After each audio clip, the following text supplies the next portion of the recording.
The chandeliers of Harvard's Memorial Hall cast golden light across rows of polished mahogany seats. Elijah Brooks stood just inside the entrance, his weathered coat still damp from the evening drizzle, clutching a paper bag that contained everything he owned, a spare shirt, a toothbrush, and a photograph of his late wife. Hello guys, welcome to my channel where ordinary situations turn into unforgettable twists. Every story begins with something simple, and ends with a truth no one sees coming. These are emotion-packed, short-form stories about strangers, secrets, unexpected kindness, shocking revelations, and life-changing moments that happen when you least expect them. Don't forget to like this video, subscribe, share it with your friends, and drop your thoughts in the comment section below. Elijah had slept under the Cambridge Street Bridge the night before, but tonight was different. Tonight, his daughter Maya would graduate from Harvard Law School. He'd worked for this moment through 15 years of collecting cans, washing dishes in back-alley restaurants, and going days without food.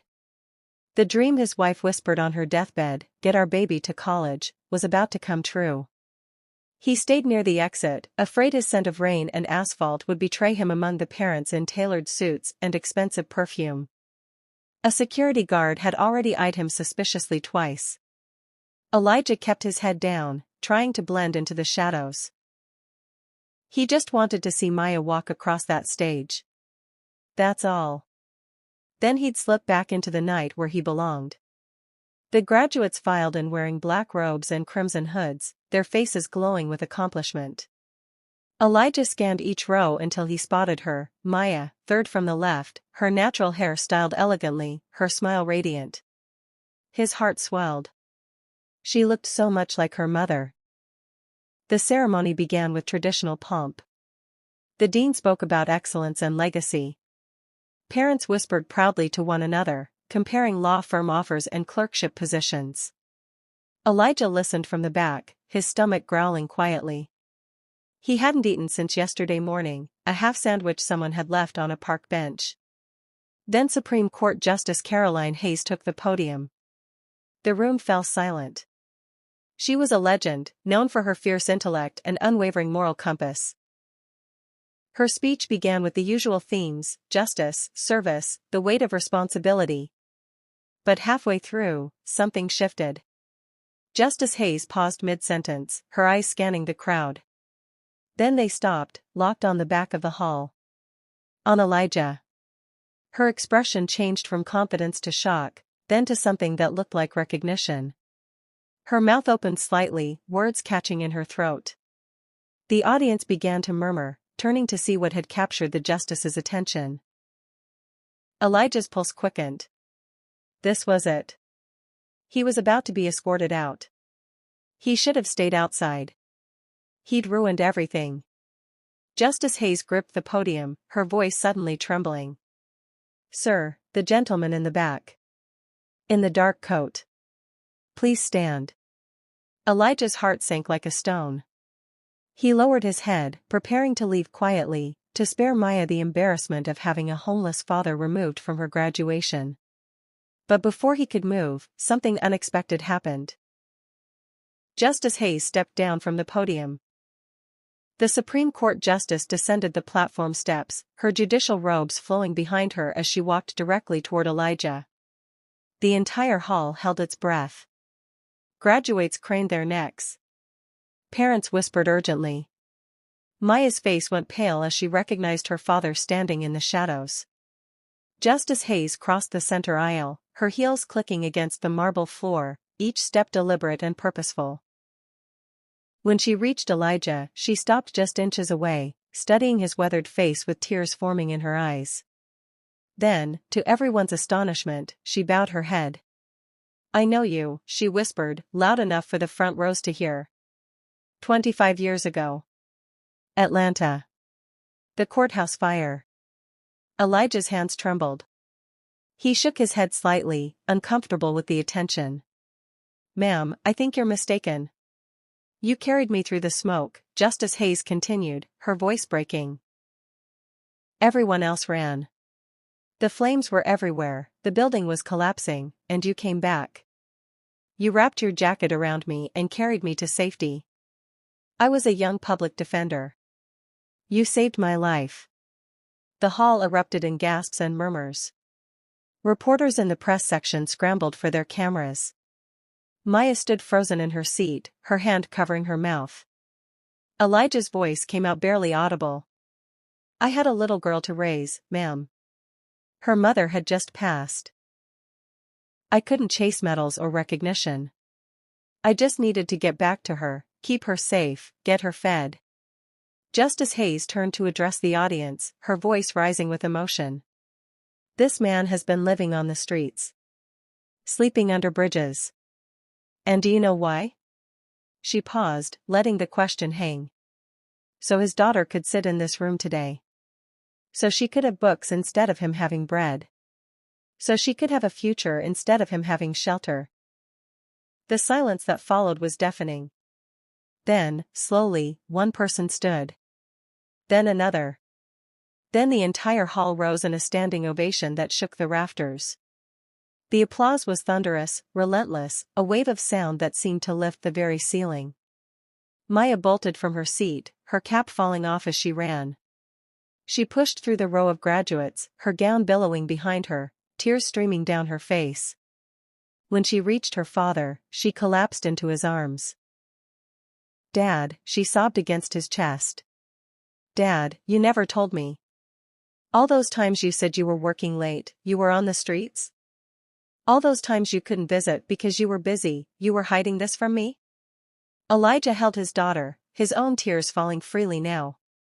Sweetheart, you had enough to worry about.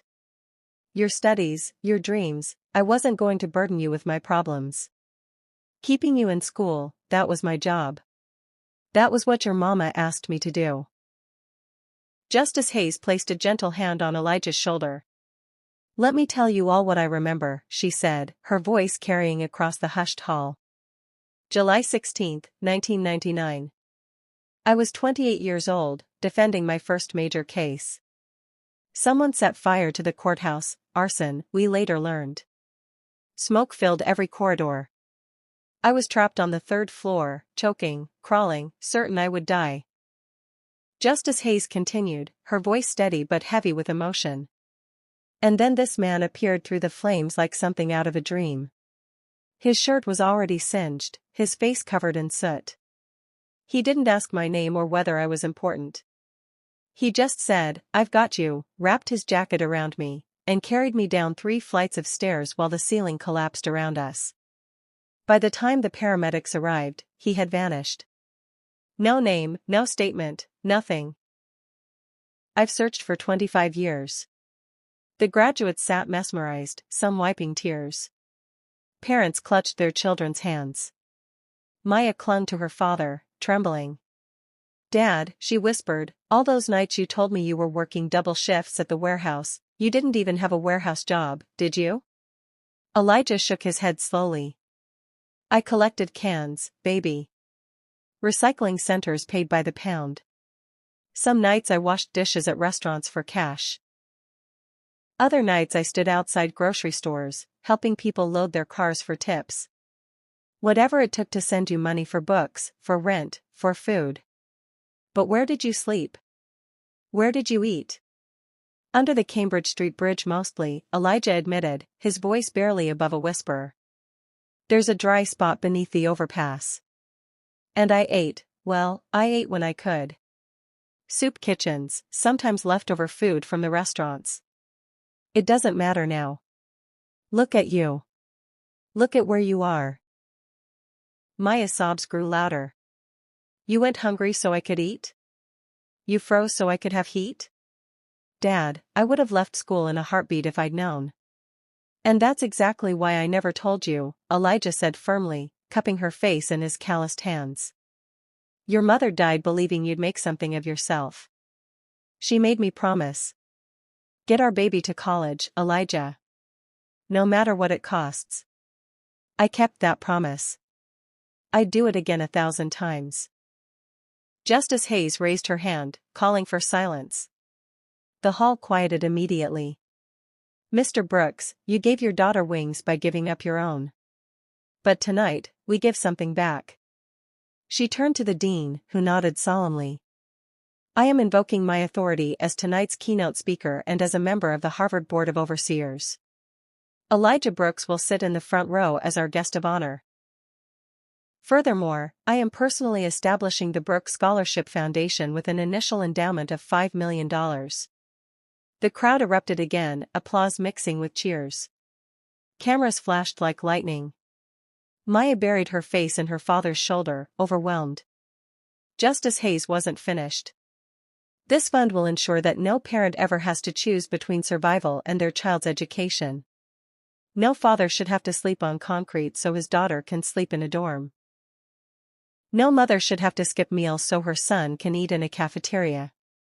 The Brooks Foundation will cover full tuition, housing, and living expenses for students whose parents have sacrificed everything.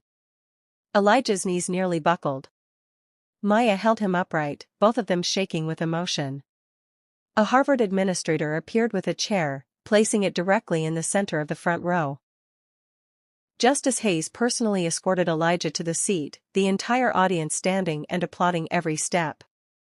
Dad, Maya whispered as they walked, you gave me everything. But tonight, the world gives you back your name, your dignity, your honor. Elijah's eyes glistened with tears. Names and honor don't matter, sweetheart. What matters is watching you walk across that stage and claim what you earned. The ceremony resumed, but everything had changed. The air felt electric, charged with something sacred. When the dean began calling names for diploma distribution, each graduate who crossed the stage glanced toward Elijah and nodded with respect. Some placed their hands over their hearts. Others mouthed silent thank yous to a man they'd never met but whose story had rewritten what they understood about sacrifice.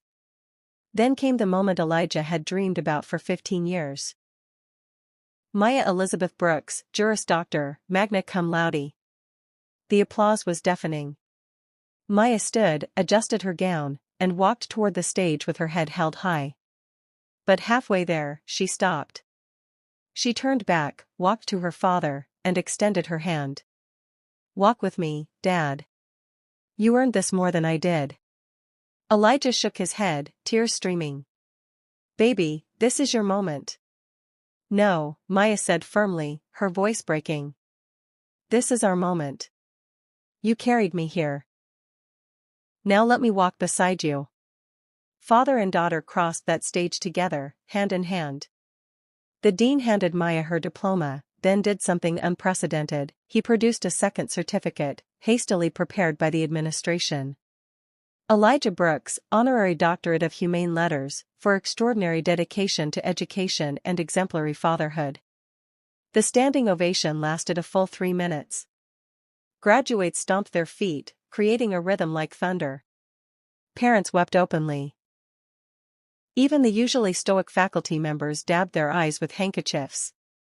Elijah stood there in his torn shoes and weathered coat, holding a diploma he never imagined he'd receive, while his daughter clung to his arm. As they returned to their seats, Justice Hayes approached once more, accompanied by several distinguished-looking individuals. Mr. Brooks, I'd like you to meet some people. This is Marcus Chen, president of the Boston Bar Association. This is Dr. Patricia Okonkwo, director of Housing Services for Massachusetts. And this is James Whitmore, CEO of Whitmore Properties. Mr. Whitmore stepped forward, his expression sincere. Mr. Brooks, I own several apartment buildings in Cambridge. Effective immediately, you have a 2-bedroom apartment rent-free for as long as you need it. Fully furnished. It's the least we can do. Dr. Okonkwo added, and our organization will provide comprehensive support services, medical care, job placement assistance, anything you need to rebuild stability. Marcus Chen cleared his throat. The Bar Association wants to offer you a position as community liaison. We need someone who understands what people at rock bottom are facing. Your salary would be $75,000 annually, with full benefits. Elijah looked around, overwhelmed, his voice failing him. Maya squeezed his hand, whispering, It's okay to accept help, Dad. You've been giving your whole life. It's time to receive. The ceremony concluded with Justice Hayes delivering final remarks. Tonight we honored academic excellence, but we witnessed something greater, the excellence of the human spirit. Mr. Brooks reminded us that real heroes don't always wear robes or badges. Sometimes they wear worn coats and carry paper bags. Sometimes courage isn't about one dramatic moment, it's about showing up, year after year, through hunger and cold and loneliness, for the ones you love. As families filtered out into the warm spring evening, Maya and Elijah walked together, arms linked. "Let's go home, Dad," she said softly. "Not to the bridge. To my apartment. Our apartment. Our home." Elijah stopped walking, closing his eyes against the emotion. For the first time in 15 years, someone had said our home and meant it included him. The weight of 1,000 cold nights, 1,000 empty stomachs, 1,000 lonely moments, all of it lifted like morning fog. They walked past crowds of well-wishers, past reporters requesting interviews, past Justice Hayes who watched them with satisfaction. And as they stepped into the Cambridge night, Elijah carried nothing but his daughter's hand, proof that love, sacrifice, and stubborn hope can transform even the coldest concrete into victory. A gentle reminder. Sometimes the greatest gifts we give require the greatest sacrifice. Elijah's story reminds us that real love doesn't count the cost, it simply gives, quietly and completely, without expecting applause. But here's the beautiful truth: genuine sacrifice is never truly invisible. Eventually, somehow, the universe finds a way to honor it. If you're struggling, if you're giving everything for someone you love, know this: your sacrifice matters. It's seen, even when you think it isn't. Keep going. Your Harvard moment is coming. If you enjoyed this story, don't forget to like, subscribe, share it with your friends, and tell us what you learned in the comments below.